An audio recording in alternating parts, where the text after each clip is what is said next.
Hey everyone. If you found yourself here, welcome. My name's Erica. I am a first year student at Briar College.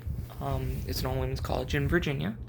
I am also a trans woman, and I'm one of the first that goes there, living on campus and stuff like that. So, today, end of semester, I wanted to go over,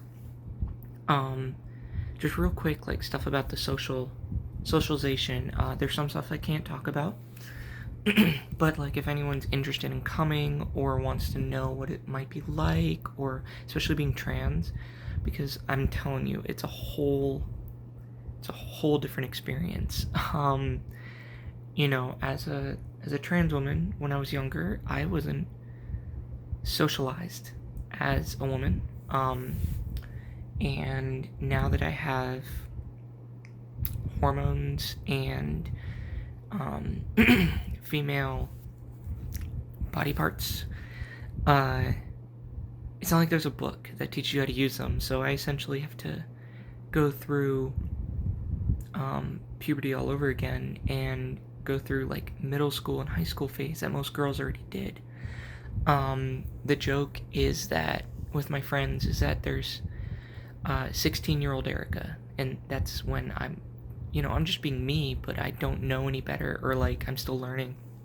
So there'll be times where my friends will teach me, like one of them today, she was teaching me how to do poses in the mirror, and other times they'll teach me like, hey, here's how you kind of recognize when you need to reach out for help, and here's how you figure out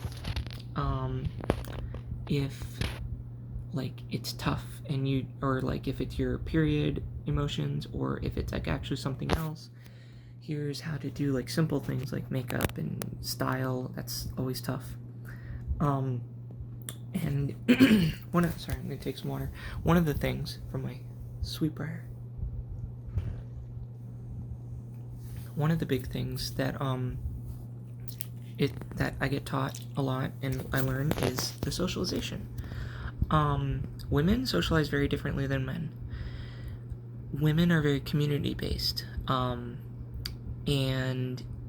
like I walk through campus and I try to say hi to everybody. I try to say, hi, how's your day? How are you doing? I love meeting new people, meeting new friends, stuff like that.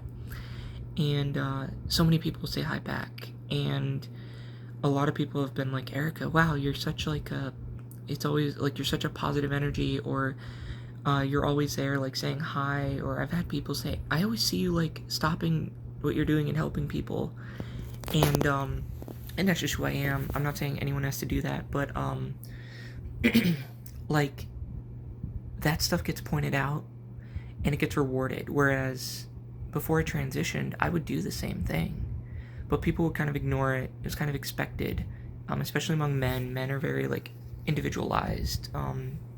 Men do their own thing, whereas women, it's like I had a night where I was really struggling, really, really bad.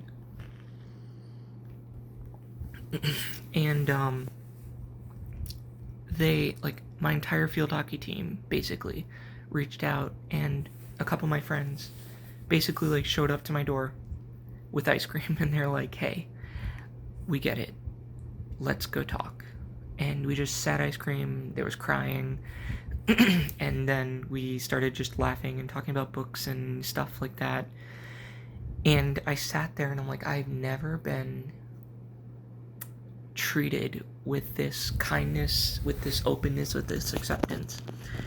And I can't say that if you go to Briar you're gonna get that, but because everywhere you kind of have to find where your niche is. But I will say, as someone who doesn't fit the mold, one of the first trans women there, older, already been through some, like, I've done a lot in my life, military and working jobs.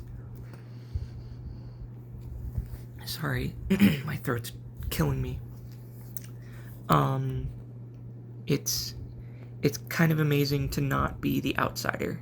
Oh yeah, I have autism and ADHD, by the way, too. And you probably wouldn't be able to tell. That's just because here at Briar, like, you're treated as an individual. You're not like a cookie cutter, and that's great. Like Sunday nights, we do Disney nights in Reed Pit. It's a common area. We watch a different Disney movie. Um, Usually every night, like we eat dinner at Prothero, and people like if you can't find someone to go with, uh, you just show up and you'll find somebody to sit with. It's very rare. And most of the time, if somebody's sitting alone, it's usually either by choice or just they just need time by themselves. Because if you're sitting alone, someone will come to like try to sit with you, and like the social scene when it comes to like events, it's weird at first not being co-ed, and so we'll like have like we had a Halloween party, Halloween dance, and a bunch of Sweet Briar girls just dressed up. We got all prettied up and went to the dance, and we danced our hearts out, and people were just able to be who they were. We had people that were expressing their masculine side, people that weren't, or expressing feminine, and everything was allowed and accepted. It was really cool. Um, and sometimes, like other times, we have a Dungeons and Dragons group that we meet usually like weekly, and everyone's excited. It's super interesting having an all women's Dungeons and Dragons group.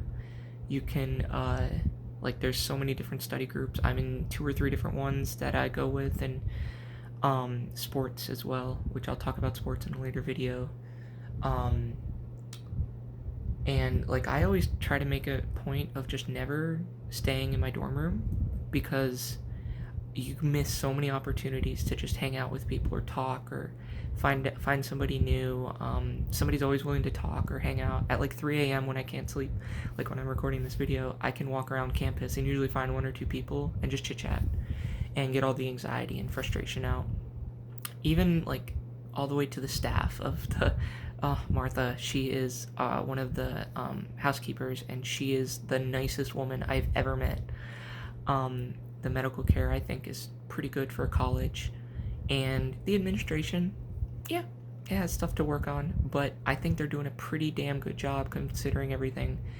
And with COVID, we haven't had that many cases, and most of that's because as a community we care about each other, so we are willing to go that extra mile. But yeah, I'm gonna probably talk a little bit more in another video, but that's kind of like the idea of the social scene. So if you have any questions, let me know. Bye.